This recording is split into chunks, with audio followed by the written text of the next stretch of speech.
পাঠ্যসূচি সংস্কার প্রয়োজন, স্কুল কলেজের পাঠদান পদ্ধতির সংস্কার প্রয়োজন। একজন বিশেষজ্ঞ হয় যেন এখানকার যে বিভিন্ন শিক্ষা প্রতিষ্ঠান আছে, উচ্চশিক্ষা প্রতিষ্ঠান আছে, সেখানে শিক্ষা ও গবেষণা ইনস্টিটিউট নাই হয়ে গেছে, যেন শিক্ষাবিদরা নাই হয়ে গেছে। উচ্চশিক্ষা সংস্কার বিষয়ে নানান মতামত আমাদেরকে ওই ধর্মীয় সম্প্রদায়ের মানুষের কাছ থেকেই নিতে হবে, কিন্তু গোড়াতেই যে গলদ, সেই গলদের দিকে তারা লক্ষ্য করেন না, এই রাষ্ট্র লক্ষ্য করেন না। আজকে গত 13 তারিখ, আমি যদি ভুল না করি, গত 13 তারিখ লক্ষ্মীপুরের মাদ্রাসা শিক্ষার্থী সালিমকে হত্যা করা হলো, ভয়াবহ নির্যাতনের মধ্য দিয়ে হত্যা করা হলো। তারপর সেটা চালিয়ে দেওয়া হচ্ছিল আত্মহত্যা বলে। পরিবার যখন অভিযোগ তুলল যেটা আত্মহত্যা না, যখন মরদেহের মধ্যে আমরা দেখতে পেলাম, পরিবার আবিষ্কার করলো বিভিন্ন নির্যাতনের চিহ্ন, ক্ষত চিহ্ন, তখন আসলে আত্মহত্যা দিয়ে চালানো গেল না। কিন্তু এই ঘটনা এতদিন পার হয়ে গেল, আমাদের জানা মতে এখন পর্যন্ত এটার বিচার কিংবা যে নির্যাতক তাদেরকে গ্রেফতারের কোনো উদ্যোগ নেওয়া হলো না, বরং একের পর এক সময় পার হচ্ছে। হয়তো 2 দিন পর মানুষ এই নিয়ে কোনো কথাও বলবে না, আসলে কথা বলতেছে না। খুব অল্প সংখ্যক মানুষ এই বিষয়ে কথা বলতেছে।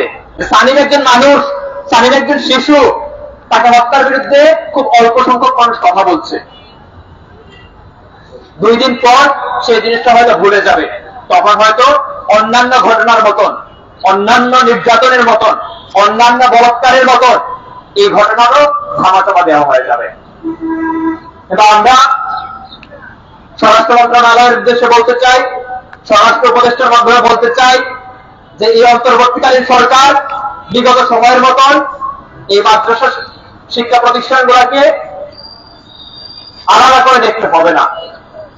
এই প্রতিষ্ঠানগুলোকেও, এই কোমলমতি শিশুরা যেখানে পড়াশোনা করে সেখানে মানুষ আছে, শিক্ষার্থীরা আছে, এইসব প্রতিষ্ঠানে যে কোনো নির্যাতন খুব গুরুত্ব নিয়ে তদারকি আপনাদেরকে করতেই হবে।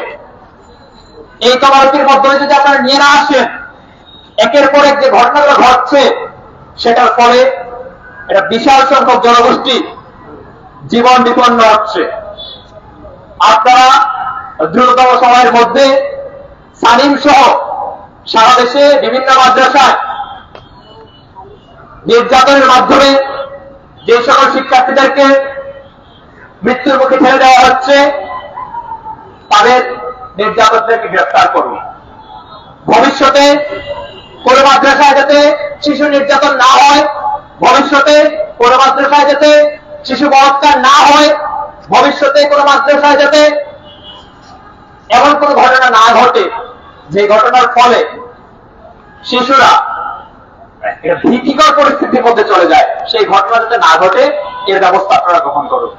দ্রুততম সময়ের মধ্যে সানিম হত্যাকারীকে গ্রেফতার করুন এবং দৃষ্টান্তমূলক শাস্তির মাধ্যমে সারা দেশ থেকে এই ধরনের ঘটনা যাতে দূর হয় সেই চেষ্টা করুন। এই আহ্বান জানিয়ে আমার বক্তব্য এখানে শেষ করছি। ধন্যবাদ সবাইকে।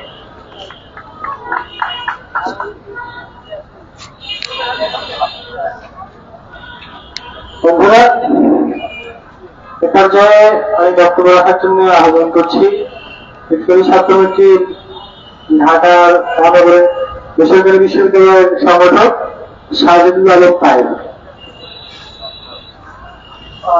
সবাইকে বিপ্লব শুভেচ্ছা। আপনারা জানেন আমরা কেন এখানে এসেছি। আমরা এসেছি সানিম হত্যা নিয়ে কথা বলতে।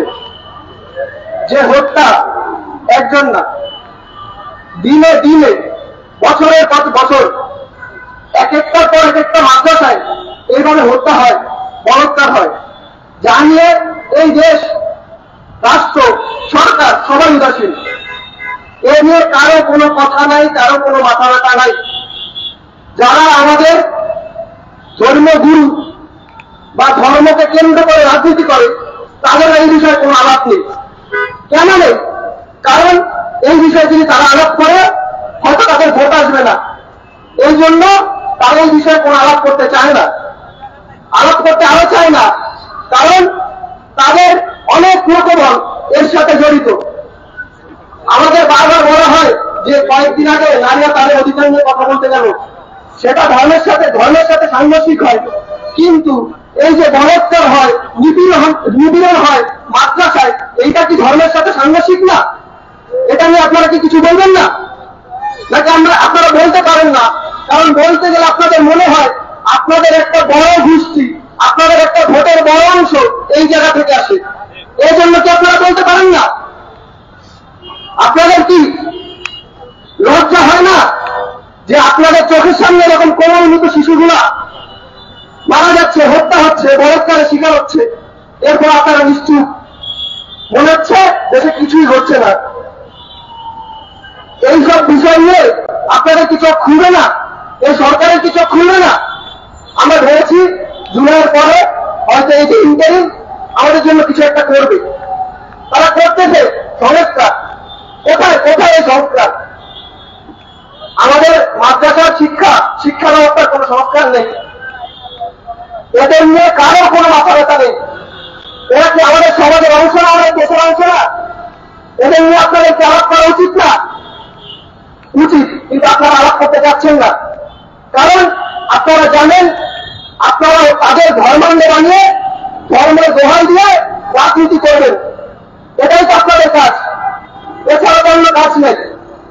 এই যে একটা 7 বছরের শিশু হত্যা হলো, তাকে এই হত্যাকে আত্মহত্যা বানানোর চেষ্টা হলো মাদ্রাসা কর্তৃপক্ষ দ্বারা, কিন্তু এটা নিয়ে কারো কোনো মাথা ব্যথা নাই, মাথা ব্যথা হবেও না। এই ইন্টারিম, এই মত হত্যা, এইসব উদাসীন। ইন্টারিম চলে নিজের কথায়, ইন্টারিম চলে নিজের কথায়। প্রেস সচিব বলেন তারা জনগণের ম্যান্ডেটে আছে, তাই তারা যা ইচ্ছা তাই করবে। তারা দেখাচ্ছে আসলে তারা যা ইচ্ছা তা করতে পারে, এবং আমরা তা দেখছি। আমি আর বেশি বাড়াতে চাই না, আমি বলতে চাই এই ইন্টারিম, এই স্বরাষ্ট্র মন্ত্রণালয় যত তাড়াতাড়ি সম্ভব পানির হত্যাকারীকে বের করে তার দৃষ্টান্তমূলক শাস্তি দিবে, এই বলে আমার বক্তব্য।